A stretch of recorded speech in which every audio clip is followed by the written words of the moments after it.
My name is Lucy and I'm 31 years old. If someone asked me whether I ever had big dreams in life, the answer would be yes. I used to want to be a singer, someone who could stand on stage and make the entire room fall silent to listen to every note. But reality quickly woke me up. After graduating from college, I started working as a credit officer at a small bank in Raleigh, North Carolina. It wasn't my dream job, but at least it was stable and helped me pay off my student loans. I met Nathan at a college reunion party hosted by one of my friends. He was a close friend of hers, and we were paired up for a celebrity guessing game. He had an easy laugh, a charming way of speaking, and most importantly, he understood the dream I had set aside. Turns out Nathan had also once pursued the arts. He had been part of a dance crew throughout college, but eventually chose a business path to meet his family's expectations.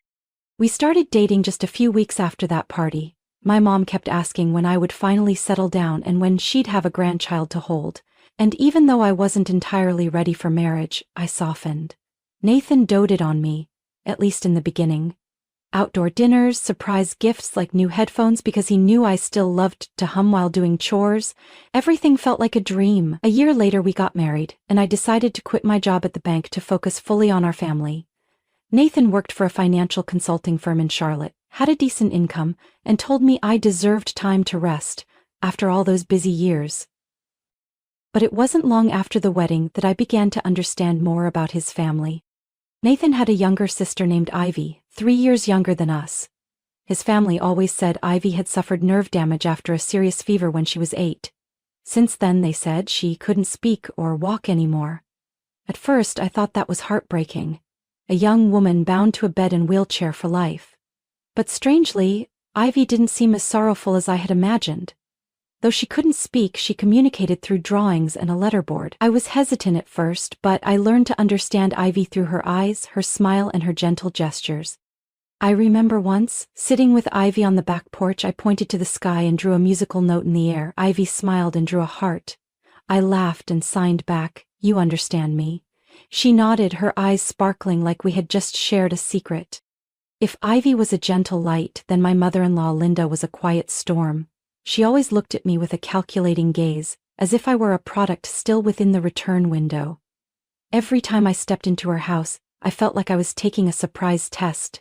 "Don't leave Nathan's shoes lying around like that. He looks like someone with no job," she'd say with disapproval. "If your husband looks like that, who's going to respect his wife?" I'd force a smile and quickly place the shoes back into the closet. Everything in that house had to be arranged a certain way. Towels folded left to right, laundry hung by color order. I was no stranger to perfectionism, but the way Linda carried it out always made me feel small. To her, Nathan was still little Nathan, and I, though legally his wife, was an outsider to the family. After the wedding, we lived in a small apartment just about a 20-minute drive from Nathan's parents' home, and somehow, Linda always knew exactly when I was home alone. She would call, or worse, show up unannounced, carrying a bag of groceries and a list of suggestions, as if I were a new housekeeper. I once thought marriage meant having a peaceful home, but gradually I realized I had entered a family with an invisible hierarchy, where every word was weighed to please the head of the house, and my sacrifices were treated as expected duties. And I never would have guessed that Ivy, the one seen as helpless and silent, would be the person who changed my life forever. I don't remember exactly when things began to shift. Maybe it was a few months after our first anniversary, when Nathan no longer smiled as I handed him his morning coffee, or when he stopped texting to ask if I'd had lunch. The little things that once made me feel loved suddenly disappeared.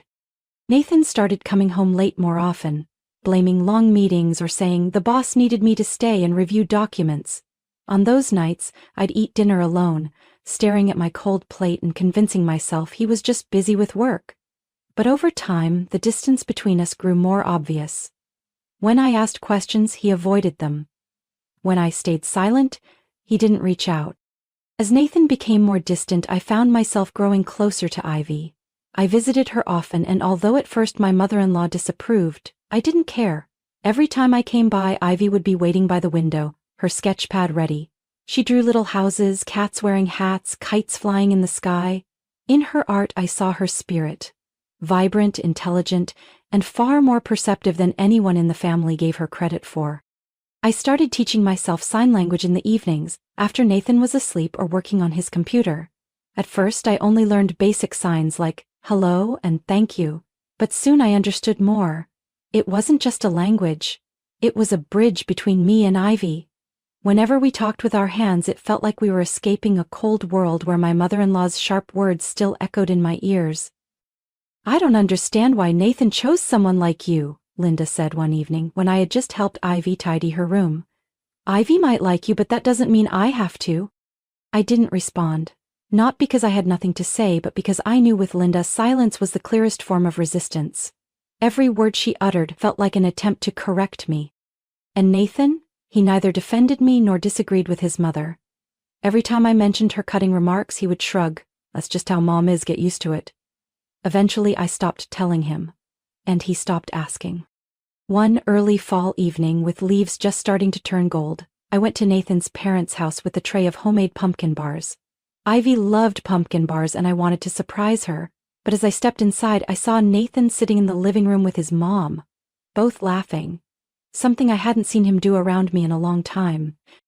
"You're here tonight?" Nathan asked, not sounding the least bit happy. "I made these for Ivy," I replied, gently setting the tray on the table. "You didn't mention you'd be here." "No need to mention it," my mother-in-law cut in, her eyes cold. "Family can come by any time." It sounded warm, but I knew it wasn't meant for me. I walked over to Ivy. She was sitting by the window as always, but this time without her sketch pad, just hugging a blue pillow tightly. She looked at me, blinking slowly as if to ask, "Are you okay?" I forced a smile and signed, "I'm fine." But at that moment I realized my hands were trembling. That night, when we got back home, Nathan barely said a word. I took off my coat, hung it up, then turned to him and asked, "Is there something you're not telling me?" He flinched. "What kind of question is that?" "I don't know, I just feel like you're not really here anymore, not fully." He sighed, staring at the floor for a while before saying, "It's just work. Don't overthink it." There it was again, "Don't overthink." I said nothing more, but I knew my instincts weren't wrong. Something was happening in this family, and I, once someone he cherished, now felt like an outsider in my own marriage. Ivy was the only light left. But what I didn't know yet was that her light would be the one to reveal all the secrets Nathan and his family had been hiding for so long. About 3 weeks later, on a quiet weekend morning, I was making breakfast when Nathan walked into the kitchen looking uneasy. He set his phone down on the dining table and gave me a cautious look, like he was about to say something important. "Lucy, do you have any plans for next week?" he asked with a hesitant tone. I stopped what I was doing and turned to look at him. Lately, Nathan rarely asked about my schedule. My heart started to beat a little faster. "I don't have anything planned, why?" Nathan hesitated for a moment before continuing. "My family just decided to take a trip to Hawaii. My parents. And me too." I was surprised and for a second even a little excited. Hawaii? Wasn't that the place we had once planned to visit for our second anniversary? But that brief moment of excitement quickly faded when I saw Nathan's expression. He didn't look like he intended to invite me along. "So what about me?" I asked, trying to keep my voice steady, though the sting of being left out had already begun to rise. Nathan stared down at the table, avoiding my eyes. "Lucy, this time it's just a family trip. Actually, there's something important I want to ask you." A wave of unease washed over me. I took a deep breath to steady myself. "What is it you want me to do?" He paused, then said, "My family would like to ask you to stay home and take care of Ivy while we're gone." I froze, disappointment crashing over me. I had sensed the growing distance lately, but I never imagined Nathan would exclude me this blatantly. "Take care of Ivy?" I repeated, disbelief clear in my voice. "Why not bring her along?" Nathan sighed. "Mom said it would be too difficult for Ivy to travel that far. Plus, she thinks you're the best person to care for her. You're close to Ivy, right?" He said that last part carefully, as if trying to back me into a corner, make it impossible to say no in front of his mom. And right then the doorbell rang. I hadn't even moved yet when Nathan walked quickly to answer it. A minute later, my mother-in-law, Linda, stepped in, wearing her usual stern expression. "I believe Nathan already explained everything to you, Lucy," she said, her sharp eyes fixed on me. I stood there in the middle of my small kitchen, feeling a suffocating weight I couldn't shake. Nathan stayed silent beside her. "Do you have any objections?" she continued, her tone daring me to challenge her. I was boiling inside, but I chose not to show it. Instead, I gave a faint smile and replied softly, masking the deep disappointment rising in me. "No, of course not. I'd be happy to take care of Ivy." Linda nodded, clearly satisfied. "Good. We can enjoy our vacation knowing Ivy will be well looked after." Nathan turned away, clearly avoiding my gaze. After his mother stepped outside to wait in the car, he came closer and whispered, "I'm sorry, Lucy. I didn't mean to put you in a tough spot, but everything's already been arranged." I looked up at him, hiding my emotions, and said quietly, "Sounds like you made your decision before asking me, didn't you?" Nathan went quiet for a moment, then said under his breath, "I didn't have a choice." He walked out quickly, leaving me standing in the kitchen surrounded by silence. I had done everything I could to please this family, and this was what I got in return: indifference and decisions made without me. And yet, in that moment, I realized one thing. At least I wouldn't have to deal with Linda's scrutiny for the next several days. That afternoon, I went to Nathan's parents' house to see Ivy. She was sitting by the window, her eyes lighting up as soon as she saw me walk in. I sat down beside her and signed gently. "I'm gonna stay here with you for a few days, okay?" Ivy looked up suddenly, her big eyes blinking as she signed back, "They left you behind again?" I was startled. It was the first time she used the phrase "left behind." But I nodded, not hiding the truth anymore. Yes, they went to Hawaii. Ivy stared at me for a moment, then signed something that stopped me cold. "We have plans too, they'll be surprised." I stared at her in disbelief. She just smiled, her eyes carrying a mysterious glint I'd never seen before. And that's when I realized, maybe Ivy was the one who truly understood the secrets this family had been hiding. And what she was about to reveal would show me that being left behind this time might actually be the opportunity I never saw coming. The next morning I opened the living room curtains at my in-laws' house. Warm spring sunlight poured through the window, softening the space. The house was unusually quiet. Nathan's family had left for the airport early that morning. No more Linda's complaints, no more judgmental stares over how I swept the floor incorrectly. I made a cup of coffee and brought it into Ivy's room like I always did. She was lying on her side, gazing out the window at the lavender bush her mother had planted last year. I knocked softly and entered. "I brought coffee. I used the vanilla blend you like." Ivy slowly turned her head, and what happened next flipped my entire world upside down. She pushed herself up to a seated position. I froze in place, eyes wide. It felt like someone had muted all sound in the room. My heart pounded so hard I thought I was dreaming. What are you doing?" I stammered, unable to hide my shock. Ivy let out a soft laugh, then, unbelievably, spoke. Her voice was gentle yet firm. "Calm down. Don't freak out." I almost dropped the coffee cup. "Ivy, you can talk? You can walk?" She stepped out of bed, taking solid steps toward me, no trembling, no hesitation, completely steady. "I never lost the ability to walk or talk," she said calmly. "It was all an act, one I had to keep up for years to protect myself." I couldn't speak. Memories came rushing back. Pushing Ivy's wheelchair, comforting her after Linda's scolding. Had all of it been fake? "Why?" I finally asked. "Why would you do that?" Ivy sat down in a chair and motioned for me to sit too. Then she began to speak, her voice clear and even. "I'm Nathan's half-sister. His dad had me with his first wife. My stepmother, Linda, never saw me as part of the family. After my dad passed away, she gained full control. I was a burden, something she had to tolerate. When I had a high fever at 10, she didn't take me to the hospital in time, and she was the one who told neighbors I had brain damage. When I recovered, I chose to stay silent. I could hardly believe what I was hearing. You pretended all these years? Not forever. Just since I realized that the weaker I appeared, the less they paid attention. And the less attention, the more freedom I had. She smiled. You, though, you were the only one who saw me as a real person, not a responsibility, not a burden. I sat there stunned. The pieces started to fall into place. I remembered her knowing looks every time Linda lashed out at me, the quiet smiles, the subtle winks. All along, Ivy had been alert, watching, waiting. But why now? I asked. Why tell me this now? Ivy stood up, walked to the closet and pulled out a small suitcase. Because we're going on a trip, she said, her voice unusually upbeat. You didn't really think I'd sit around and watch them have fun in Hawaii, did you? My jaw dropped. You? You're going to Hawaii? She nodded firmly. Plane tickets, hotel, everything's ready, and yes, you have a ticket too. Dad left me some money before he passed. I saved it for the right moment. I shook my head, still stunned. Ivy looked at me, more serious now than ever.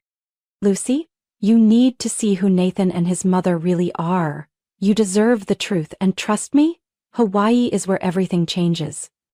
I looked into her eyes, no longer timid or passive. Standing before me was a strong woman who had stayed in the shadows long enough, waiting for just the right moment. I took a deep breath. Maybe for the first time in months, I felt chosen. Not to serve, not to please, but to finally rise up and face the truth. I smiled. If you're ready, then so am I. Let's go.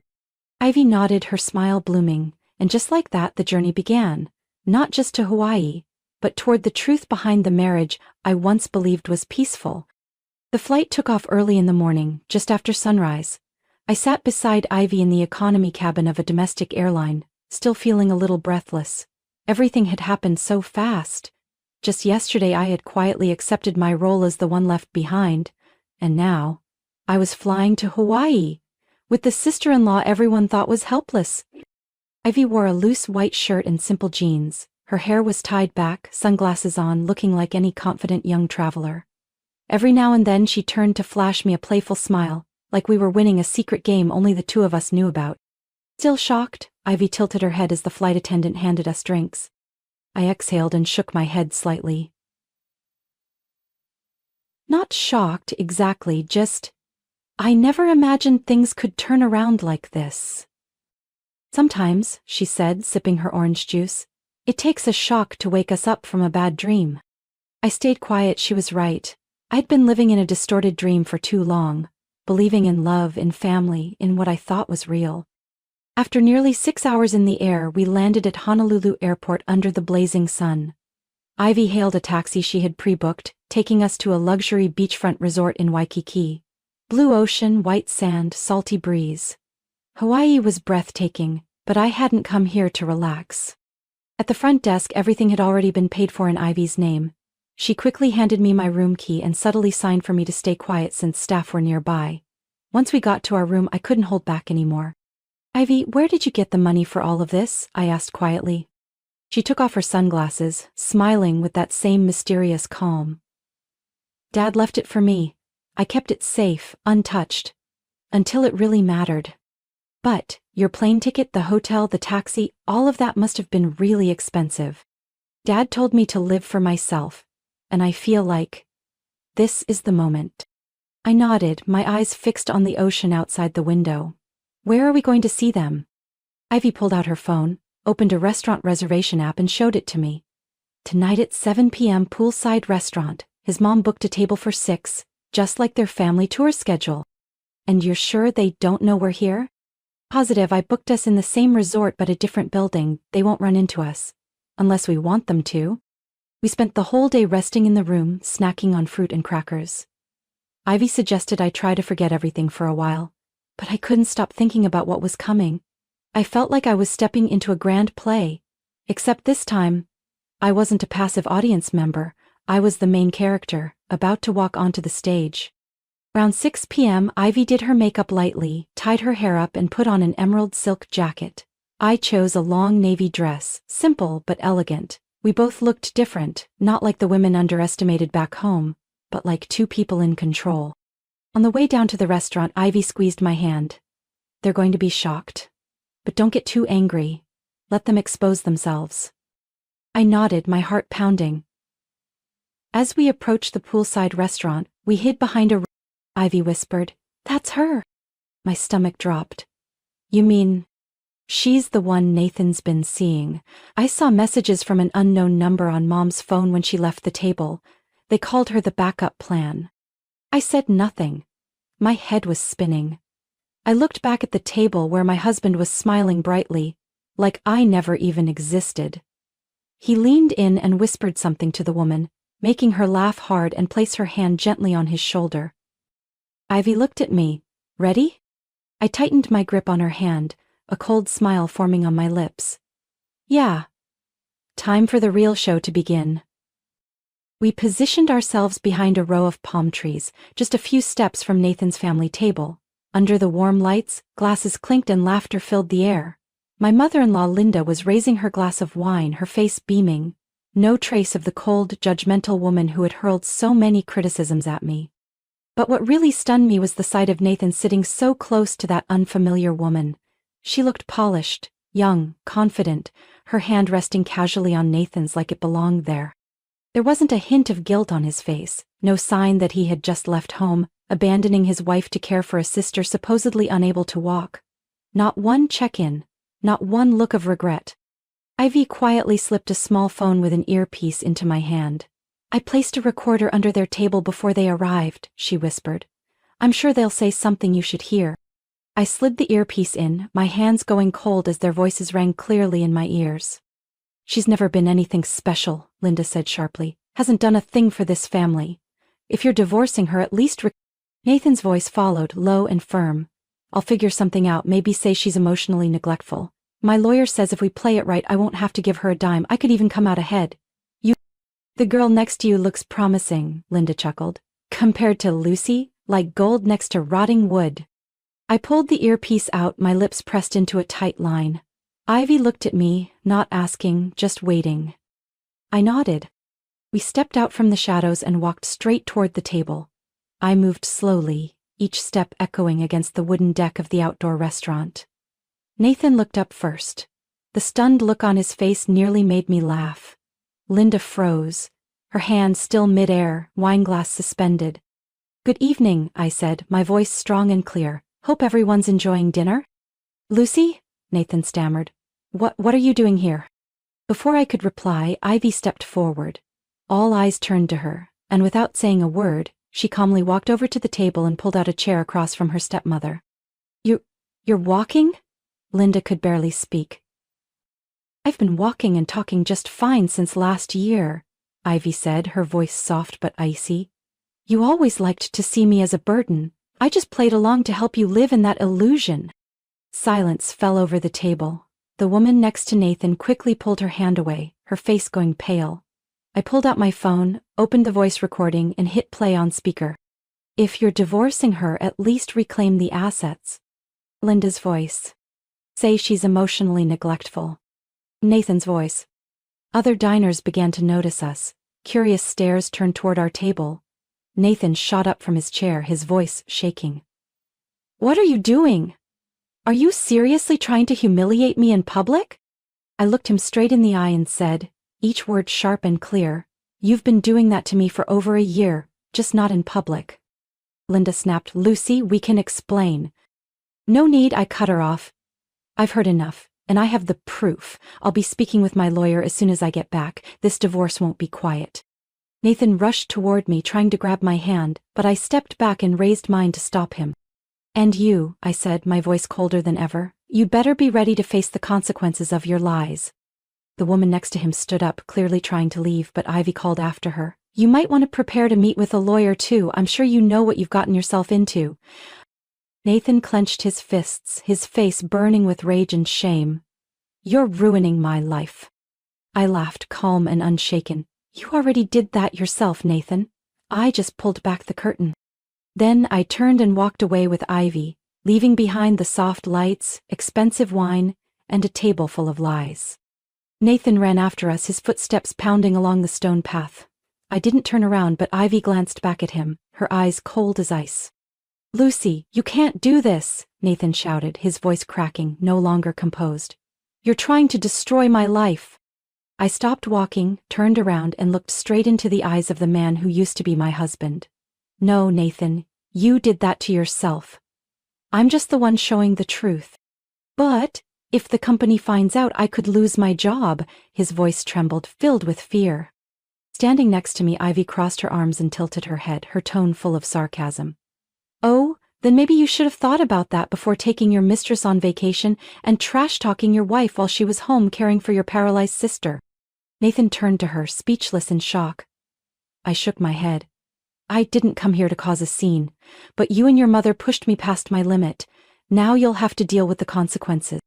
Right then, the restaurant manager arrived with 2 security staff. One of them spoke politely but firmly. "Excuse me, sir, you're disturbing the other guests. We're going to have to ask you to leave the dining area." Nathan opened his mouth to protest, but when he saw the stares from nearby tables, he fell silent.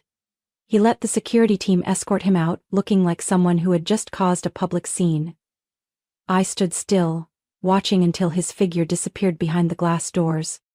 As for Linda, she didn't say a word the entire time. Her hand gripped her wineglass tightly, as if letting go would shatter everything. When I walked away, she remained frozen.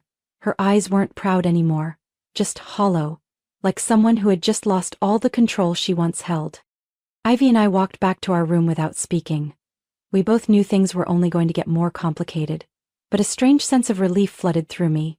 For the first time in a long while, I wasn't stuck in a role someone else had cast me in. The next morning, I made a call to North Carolina and contacted a law firm recommended by an old college friend. Though she no longer worked there, they arranged a meeting for me with an attorney named Marilyn Carter. Her voice was calm, steady, and firm. It gave me confidence from the very first minute.